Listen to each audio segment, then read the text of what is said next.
Lepas saya uh, selepas saya membuat peternakan ayam dan gagal, saya mengusahakan sebuah restoran lah di Kota Kinabalu dan bidang ayam ini saya tinggalkan terus. Saya tinggalkan terus, kandang tuh kosong begitu saja. Dan saya teruskan dengan restoran yang well known di sekitar Kota Kinabalu dan alhamdulillah berjaya. Dan seterusnya dugaan datang lagi apabila COVID-19 pada 2019 melanda dunia. Jadi restoran tidak dapat beroperasi sepenuhnya. Saya mengambil langkah untuk menjadi driver waktu itu sebab restoran pun tidak dapat buka. Jadi saya jadi driver di salah satu syarikat swasta selama saya ingat dalam 3 ke 4 bulan saya jadi driver. Oke. Lepas itu alhamdulillah restoran dapat buka balik, beroperasi seperti biasa dan saya dapat kumpul lah modal-modal dan simpanan saya yang berkurang tadi. Jadi selepas itu dugaan datang lagi.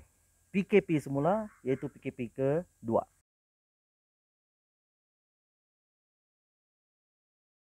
Dan saya pun berpikir setiap malam saya bangun mohon doa kepada Tuhan bagaimana untuk saya teruskan kehidupan di mana saya mempunyai banyak orang yang saya tanggung, yang perlu saya berikan pakaian, yang perlu saya sediakan makanan di atas meja mereka. Oke.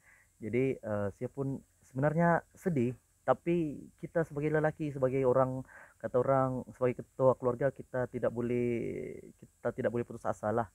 Kita tidak boleh memberikan apa nih, walaupun tekanan yang kita hadapi itu cukup kuat, cukup dahsyat, tapi kita kena kuatlah untuk menjalani kehidupan sebab kita sebagai lelaki kita perlu memberikan motivasi, sokongan kepada istri dan anak-anak untuk teruskan kehidupan yang serba mencabar di zaman-zaman corona ini.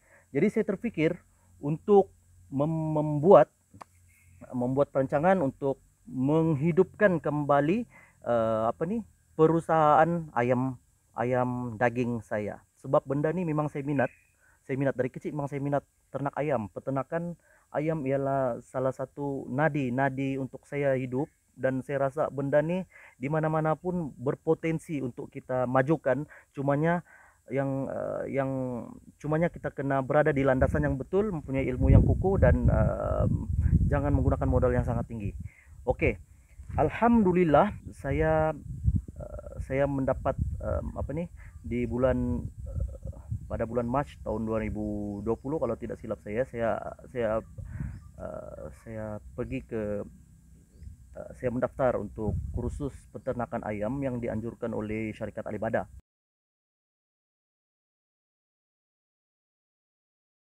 Jadi saya secara tidak langsung dapat berpikir untuk menghidupkan kembali uh, apa nih, menghidupkan kembali hobi dan apa nih, benda yang saya sangat minat dan gemari, yaitu peternakan ayam daging. Tetapi saya tidak mempunyai modal yang cukup dan saya tidak mempunyai ilmu dan saya takut untuk gagal kali ketiga. Oke. Selepas gagal kali pertama, saya ada mula balik peternakan ayam kali kedua dan gagal juga. Dan ini ialah percobaan saya untuk kali ketiga, yaitu saya mendapat peluang di syarikat Alibada untuk sama-sama berkongsi dan menceburi bidang ini secara intensif dan praktikal yang cukup cukup bagi saya cukup bermanfaat.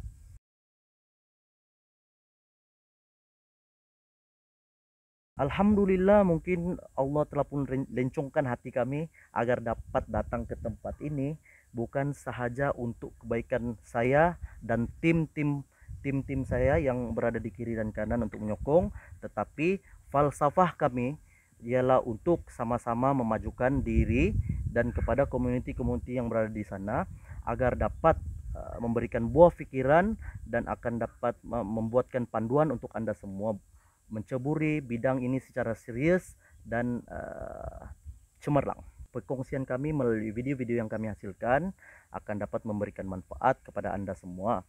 Video-video ini merupakan mempunyai cabang-cabang yang amat banyak.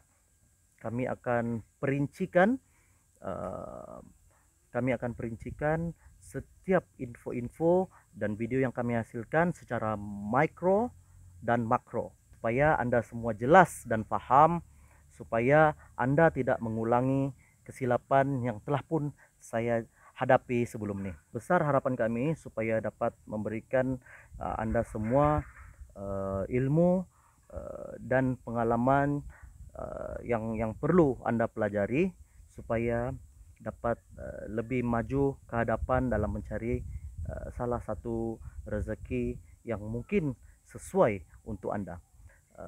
Saya harap perkongsian ini bukan saja saya dapat berikan kepada Anda